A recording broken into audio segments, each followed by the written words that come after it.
எழுதி வச்சுக்கின்ற 5-10 ஆண்டுகளில் மிகப்பெரிய கலவரத்தை இந்த நிலம் சந்திக்கும். நம் அக்கா தங்கைகளை தாலி அறுத்திருக்கிறார்கள். தாலிக்காரப்பவன் தங்கம் கொடுத்தார்கள், சாதனை என்று பேசினார்கள். குடிக்க வச்சு பல லட்சக்கணக்கான தாலியை அறுத்தார்கள். திமுக இந்த கட்சியில் தேர்தல் நேரத்தில் நம்ம மேல ஒரு பாசம் வரும்பாரு. மகளிருக்கு 8000 டோக்கன், நீங்க என்ன வேணாலும் வாங்கிக்கலாம், என்ன வேணாலும். இப்ப 8000 டோக்கன் வாங்கி போய் அந்த வாசன் கண் மருத்துவமனை பேர் கேள்வி வாங்கிட்டான். கடல் இல்லையா, மலை இல்லையா, காடு இல்லையா, நிலம் இல்லையா, ஆடு இல்லையா, மாடு இல்லையா, கோழி இல்லையா? உங்களிடத்தில் கேட்கிறேன், அண்மையிலே கேரளாவில் தேர்தல் முடிந்தது. கேரளாவில் யாராவது வாக்குக்கு காசு கொடுத்து பார்த்தீர்களா?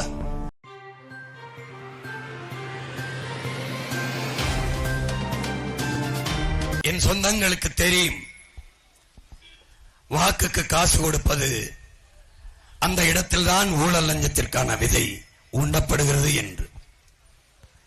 ஒரு ஓட்டுக்கு 3000 கொடுக்கிறவன் வென்று வந்தால் 3000 கோடி ஈட்டிக் கொள்ளலாம் என்கிற நம்பிக்கையில் முதலீடு செய்கிறான். அந்த இடத்தில் என் அருமை பெற்றோர்களே, உயிரினுமிலே என் உடன் பிறந்தார்களே, அங்குதான் மக்களுக்கான சேவை செத்து போய் அந்த முதலீட்டுக்கான அந்த வேட்பாளருக்கான லாப தேவை பிறந்து விடுகிறது. நாம் கட்டமைத்திருக்கிற மாண்புமிக்க ஜனநாயகம் செத்து போய் கேடுகட்ட பணநாயகம் பிறந்து விடுகிறது. ஒரு முதலீட்டாளன் தன்னுடைய லாபத்தை தான் சிந்திப்பானே ஒழிய மக்கள் தேவையை பற்றி, மக்கள் சேவையை பற்றி சிந்திக்க மாட்டான்.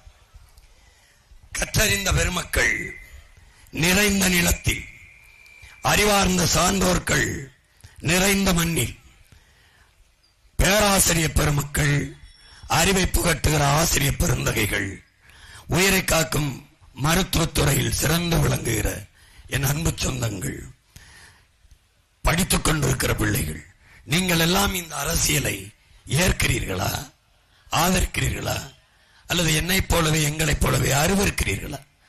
பணம் இருந்தால்தான் அரசியல் செய்ய முடியும் என்கிற நிலையை நீங்கள் ஆதரிக்கிறீர்களா? இலவசங்களை கொடுத்து நம் சொந்தங்களை ஏமாற்றுவதை, நம்மை ஏமாற்றுவதை நீங்கள் ஏற்கிறீர்களா அல்லது எதிர்க்கிறீர்களா?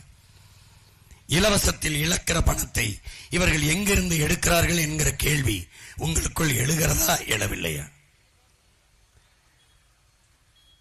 இலவசத்தால் இந்த நாடு வளர்ந்தது, அரையங்களும் வளர்ச்சி அடைந்தது என்று காட்ட முடியுமா? ஒரு நாட்டில் தரமாக, சரியாக, சமமாக இருந்திருக்க வேண்டியது என்ன? கட்டணம் இல்லாமல் கல்வியும் மருத்துவமும் தான். உலக உயிர்களின் உயிர் தேவையாக இருக்கிற குடிநீர் தான்.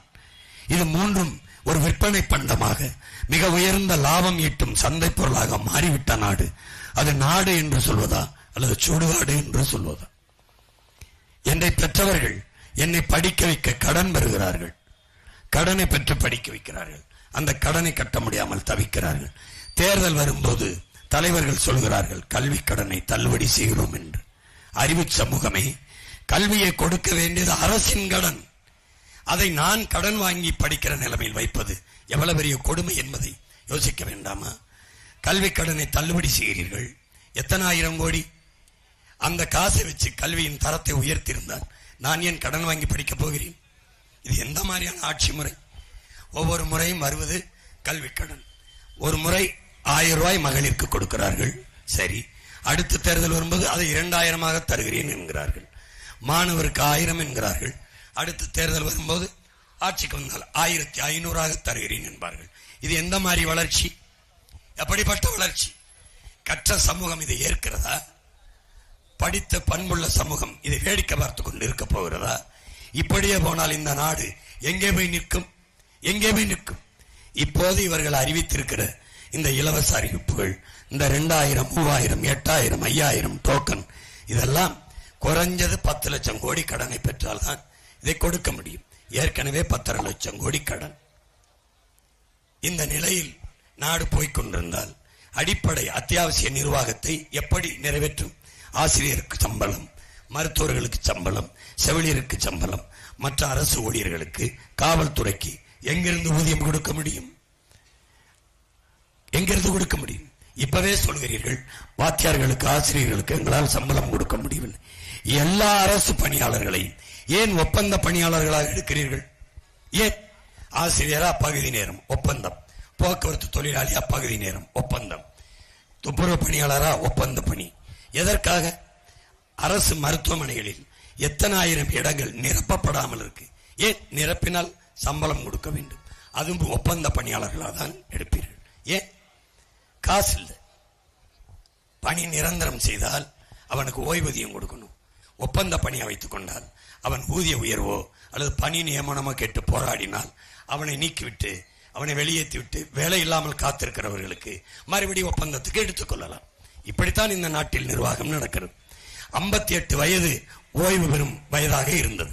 அது ஏன் 59 ஆனது? ஏன்? பிறகு இன்னும் ஒரு ஆண்டு கூட்டி 60 வயதாக நீட்டித்த காரணம் என்ன?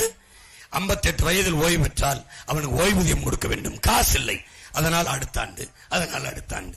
இதனால் இந்த 2 ஆண்டுகளில் படித்துவிட்டு வேலை இல்லாமல் நிற்கிற இளைஞர்கள், பட்டதாரி பிள்ளைகள் இந்த பணிக்கு வருவது 2 ஆண்டு தாமதமாகிறது. அதான் இங்க இருக்கிற சிக்கல். 14,000 ஆசிரியர் தேர்ச்சி பெற்று பிள்ளைகள் தேர்வு எழுதி 14,000 பேர் வேலைக்காக காத்திருக்கிறார்கள். கொடுக்க முடியவில்லை. இப்போ 10-15 பேருங்க தேர்வு எழுதி காத்திருக்கிறார்கள். இப்ப அரசு சொல்லுது உங்களுக்கு வயசு போயிடுச்சு அப்படின்னு. வயசை போக வச்சது நீயா அவனா? அவன் தேர்வு எழுதி தேர்ச்சி பெற்ற பிறகு வேலையை கொடுக்காத நீ. யாராவது இங்க கூடியிருக்கிற என் உடன்பிறந்தார்கள் இதோ இப்படி ஒரு ஆட்சி முறை. இந்த பக்கம் ஐயா எடப்பாடியை திருப்பினா மறுபடியும் அம்மா உணவகம் கொடுத்து படிக்க வைத்த ஆட்சி. 60 வருஷம் ஆண்டு என் பிள்ளை ஒரு வேளை கஞ்சி குடிச்சிட்டு வீட்டுல படிக்க வர முடியல. இப்படி ஒரு பிச்சைக்கார பரதேசி கூட்டமா எங்களை ஆக்கிவிட்டு குடிச்சிட்டு வீட்டுல படிக்க வர முடியல. இப்படி ஒரு பிச்சைக்கார பரதேசி கூட்டமா எங்களை ஆக்கிவிட்டு அந்த பள்ளிக்கூடத்துல போடுற உப்புமாவை உங்க வீட்டு பிள்ளை யாராவது படிப்பாங்களா? சாப்பிடுவாங்களா? யாராவது சாப்பிடுவாங்களா? இதுல அதை வைத்துக்கொண்டு அவர்கள் மகளிர் கூட எம்பவர்மெண்டா இருக்கும். அதை வைத்துக்கொண்டு அவர்கள் எவ்வளவு பொருளாதாரத்தில் மேம்படுவார்கள். என்ன வேணாலும் வாங்கிக் கொள்வார். அந்த 8,000 ரூபாய் டோக்கன் அம்மா துர்கா அவர்களுக்கும் அம்மா கனிமொழி அவர்களுக்கும் கொடுக்கப்படுதா? என்ன கொடுமை! எல்லாருக்கும் குடும்ப தலைவிக்கு 2,000 ஐயா எடப்பாடி அவர்களுடைய மனைவியார் அம்மா அவர்களுக்கு 2,000 கொடுக்கப்படுதா? என் தம்பி 2,500 என் தங்கை சங்கீதாவுக்கு 2,500 கொடுப்பாரா? என்னடே ஏண்டா இப்படி? எங்க நீங்க மானம் கட்டவங்களா இருக்கிறது பிரச்சனை இல்லை, எங்க மானத்தை கெடுக்கிறதா பிரச்சனையா இருக்கு. என்ன கொடுமை இது! எங்க இருந்து எடுப்பாய் பணத்தை? சொல்லிட்டு எடு. எங்க இருந்து எடுப்ப? கடன் பெறுவ? எதை காட்டி கடன் பெறுவ? என் நிலத்தின் வளத்தை, மக்களின் நலத்தை, என் நாட்டை அடமான வைத்து கடன் பெறுவாய். எங்க அப்பன் நிலத்தை, வீட்டை அடமான வைப்பது போல என் நாட்டை அடமான வைத்து கடன் பெறுவாய். 10,5 லட்சம் கோடி கடன். காரணம் ஒண்ணு சொல்லு. எதுக்கு கடன் பெற்றீர்கள்? ஒரு காரணம் சொல்லு. ஒரே ஒரு காரணம். யாரை கேட்டு கடன் பெற்ற? எனக்கு தெரியுமா நீ கடன் வாங்கினது. ஆனா கடன் சுமை ரேஷன் குடும்ப அட்டைக்கு 2,000, ஆனா அந்த அட்டையில 2 லட்சம் ரூபாய் கடன் இருக்கு. எப்படி? அது யாரு பொறுப்பு? யாரு? என்ன கொடுமை பாருங்க, கொடுமை. இப்போ அத்தால பண்ண நான் ஒண்ணு கேட்க விரும்புறேன். நான் போய் உங்க வீட்டுல ஒரு 10 லட்சம் ரூபாய் திருடிடுறேன். திருடும் போது நீங்க பாத்துட்டீங்க, அம்மா நான் திருடிட்டேன் 10 லட்சம், உங்க பங்கு இந்தாங்க 10,000 கொடுத்தா வாங்கிட்டு என்ன சும்மா விட்டுருவீங்களா? இப்போ 2,000 எதுக்கு? அது திருடினதுக்கு 10,000. இப்போ அடுத்து திருட போறதுக்கு முன்பணம், அட்வான்ஸ் டோக்கன் 8,000 டோக்கன், 10,000 டோக்கன். எந்த மாதிரியான இந்த ஆட்சியை எப்படி அறிவு சமூகம் சகித்துக் கொள்ளுது? எப்படி? ஒரு வேலை, உழைப்பு, ஊதியம், வாழ்க்கை, வருவாய் வாழ்க்கை, இப்படிதான் ஒரு நாட்டை ஒரு தலைவன் கட்டமைக்கணும். இங்க வேலை இல்லை, உழைப்பு இல்லை, வருவாய்க்கு பதிலா இலவசம், ஃப்ரீ ஸ்கீம், அரிசி, பருப்பு, எண்ணெய், வேட்டி, சேலை, 8,000, 10,000. கடைசியா வாழ்க்கை இல்லை. இலங்கையில நடந்தது, பங்களாதேஷில் நடந்தது, நேபாளில நடந்தது இங்க நடக்காதுன்னு யாராவது உறுதியை சொல்ல முடியுமா? எழுதி வச்சுக்கணும். 5-10 ஆண்டுகளில் மிகப்பெரிய கலவரத்தை இந்த நிலம் சந்திக்கும். ஒரு மிகப்பெரிய கிளர்ச்சியை, புரட்சியை சந்திக்கும். அந்த புரட்சிக்கு தலைமை தாங்க போறவன் உன் மகன்தான் என்பதை நீ மனசில் வச்சுக்க. ஒரு வயனிக்க மாட்டான். எல்லாத்தையும் மாத்தணும். இந்த ஆட்சியாளர்கள் நம்மளை ஏமாத்தணும்னு நினைக்கிறாங்க. அவர்கள் நம்மை ஆளணும்னு துடிக்கிறாங்க. உங்க பிள்ளைகள் நாங்கள் மற்ற மொழிவழி தேசிய இனங்களைப் போல பெருமையோடு உரிமை பெற்று வாழ வேண்டும் என்று ஆசைப்படுறோம். ரெண்டுக்கு வித்தியாசம் இருக்கு. அவங்க அங்க வாக்குக்கு காசு கொடுத்து வாக்கை வாங்கி விட முடியும்னு நினைக்கிறாங்க. நாங்க பணத்துக்கு வாக்கு, எங்கள் இனத்துக்கு தூக்கு என்ற கோட்பாட்டை கொண்டவர்கள். நோட்டுக்கு ஓட்டு, நாட்டுக்கு வேட்டு என்ற கோட்பாட்டை கொண்டவர்கள். மாண்புமிக்க ஜனநாயகத்தை காப்பாற்ற வேண்டும் என்று துடிப்பவர்கள். கேடுகட்ட பணநாயகத்தின் பக்கம் போகக்கூடாது என்று நினைப்பவர்கள். பணம் இருக்கிறவன் அரசியல் செய்ய முடியும், முதலாளி தான் அரசியல் செய்ய முடியும், செல்வந்தன் தான் அதிகாரத்துக்கு வர முடியும் என்றால் முதலாளிகளுக்கான அதிகாரம் கட்டமைக்கப்படும், உழைக்கும் மக்களுக்கான அதிகாரங்கள் இருக்காது. வெறும் 5 விழுக்காடு முதலாளிக்கான அதிகாரம், 95 விழுக்காடு மக்களுக்கான அதிகாரம் இருக்காது. அது மக்களாட்சிக்கு எதிரானதாக போய்விடும். அப்ப மாற்றணும். எப்படி மாற்றணும்? பணம் இருப்பவன் தான் அரசியல் செய்ய முடியும் என்கிற நிலையை மாற்றி மக்களுக்கு தன்னலமற்று சேவை செய்ய வேண்டும் என்கிற மனம் இருக்கிறவனும் அரசியல் செய்ய முடியும், அதிகாரத்துக்கு வர முடியும் என்கிற நிலையை உருவாக்கினால்தான் அது மாண்புமிக்க ஜனநாயகமாக முழுமையான மக்களாட்சியாக இருக்கும். அதை என் அன்பு சொந்தங்கள், அறிவார்ந்த எனது பெற்றோர்கள், எண்ணின் மலையின் தம்பி தங்கைகள் சிந்தித்து பார்க்க வேண்டும். ஒருவர் 3 இலவச பக்கம் நிற்கிறார்கள். இலவசம், எல்லாம் இலவசம். தாலி இலவசம், மூக்குத்தி இலவசம், தோடு இலவசம், தொங்கட்டான் இலவசம், அரிசி இலவசம், பருப்பு இலவசம், படித்த இளைஞர்களுக்கு 4000 இலவசம்ங்கிறது ஒரு ஏமாற்று திட்டம், ஒரு வீழ்ச்சி திட்டம், ஒரு கவர்ச்சி திட்டம், வளர்ச்சி திட்டம் அல்ல. வளர்ச்சி திட்டம் அல்ல. வளர்ச்சி என்பது என்ன? 6800 கோடியை ஐயா 1 கோடி 31 லட்சம் வங்கி ஐயா போட்டிருக்காங்க.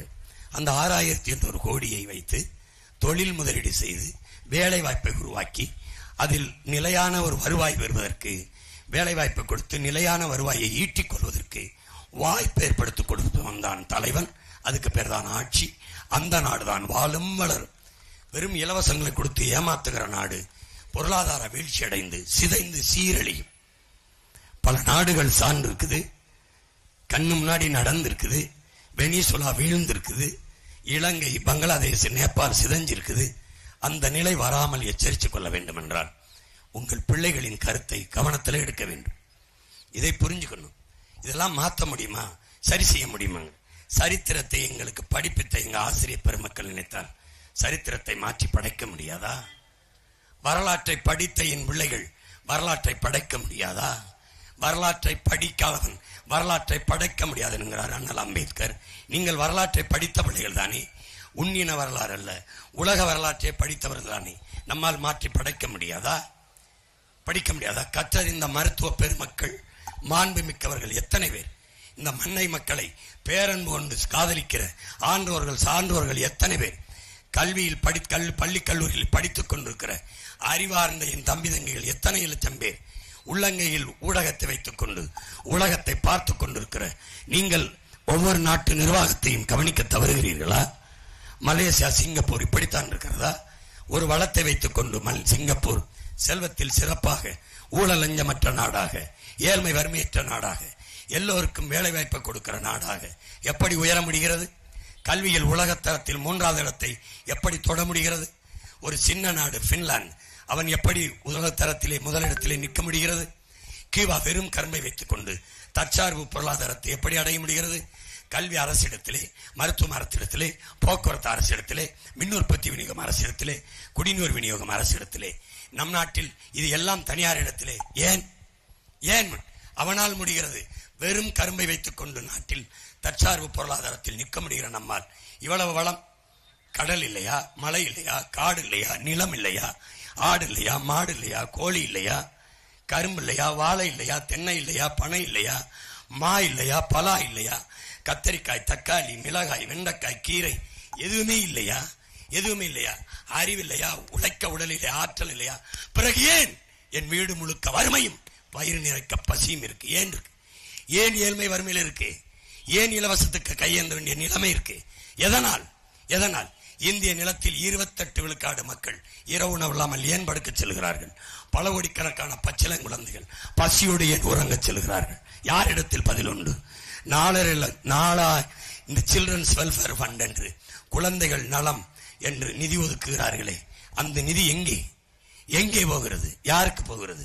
அப்ப ஏன் தொண்டு நிறுவனங்கள் இவள் பேர் குஷி, பூஞ்சொருவை விட்டு ஊட்டச்சத்து இல்லாமல் இப்படி கிடக்கிறாள். இவள் உங்கள் பிள்ளைகளைப் போல ஊட்டமாக உணவு சாப்பிட உங்கள் சம்பளத்தின் மாதம் 500 ரூபாய் எங்களுக்கு கொடுங்கள் என்று தொண்டு நிறுவனங்கள் கையேந்துகிறது. இதை பார்க்கிற நான் பார்க்கிறேன், பதறுகிறேன். ஆட்சியாளர்கள் யாரும் பார்க்கவில்லையா? தேசத்தின் எதிர்காலம் இந்த பிஞ்சுகள் இல்லையா? சோத்துக்கு வழி இல்லாமல் பச்சை குழந்தைகளை வதங்க போட்டுவிட்டு வாட போட்டுவிட்டு வளர்ச்சி பற்றி பேச வெக்கமா இல்லையா? எங்கே கொண்டு போய் நிறுத்தப் போகிறார்கள் இந்த நாட்டை? எங்கே கொண்டு போய்? சோலைவனமாக இருக்கிற நாட்டை விட்டு பாலைவனத்துக்கு நாட்டு பிள்ளைகள் வேலை தேடி போவது எவ்வளவு பெரிய அவமானம், எவ்வளவு பெரிய கேவலம், எவ்வளவு பெரிய கேவலம். மாற்றணும், மாற்றணும். எங்கிருந்து? என்னிலிருந்து. எங்கிருந்து? உன்னிலிருந்து. எங்கிருந்து? நம்மிலிருந்து மாற்றணும். எந்த மண்ணிலிருந்து? இந்த காரைக்குடி வேண்டும். அன்பு சொந்தங்களே, மண்ணில் புரட்சி வருவதற்கு முன்பு மக்களின் மனத்தில் புரட்சி வர வேண்டும் என்கிறார்கள். அந்த சிந்தனை தான் மாற்றத்திற்கான மகத்தான சிந்தனை. எப்படி சிந்தனை? எந்த இடத்தில்?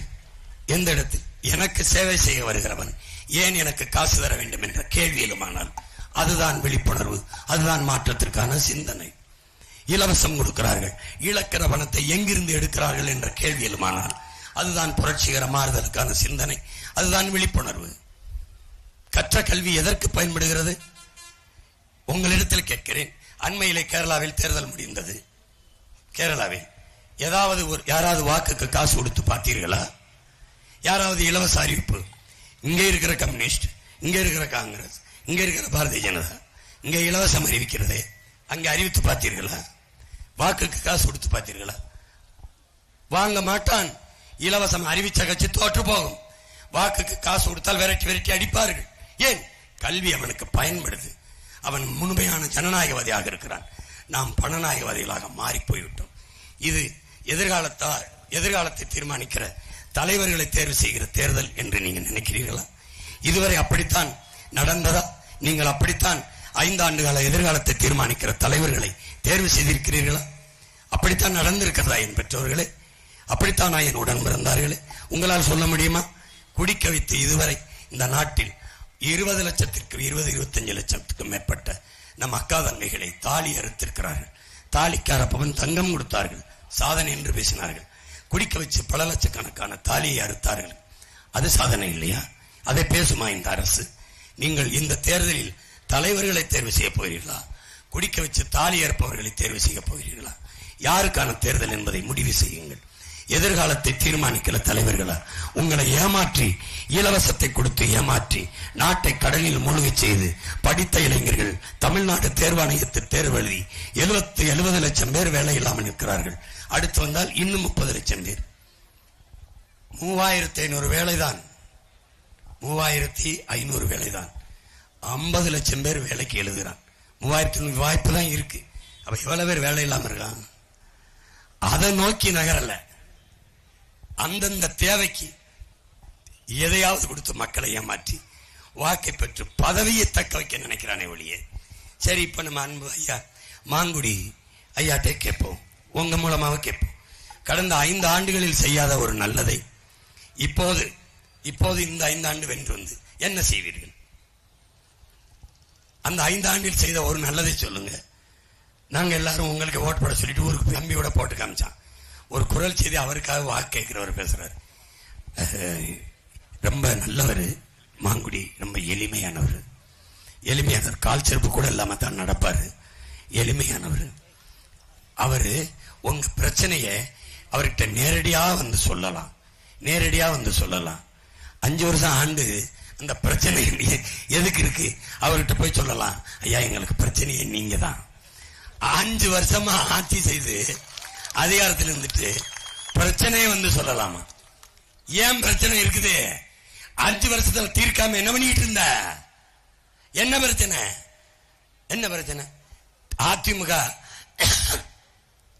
திமுக இந்த கட்சிகள் தேர்தல் நேரத்தில் நம்ம மேல ஒரு பாசம் வரும்பாரு.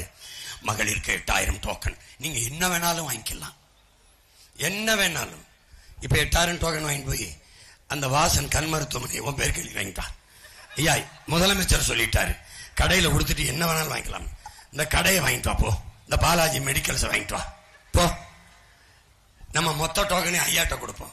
அறிவாலயத்தனமா பேருக்கு எழுதி வைக்கிட்டோம். எழுதிடுவோமா? என்ன தேவை பேசுறது? 8000 டோக்கன் எங்க இருந்து கொடுப்பீங்க 8000?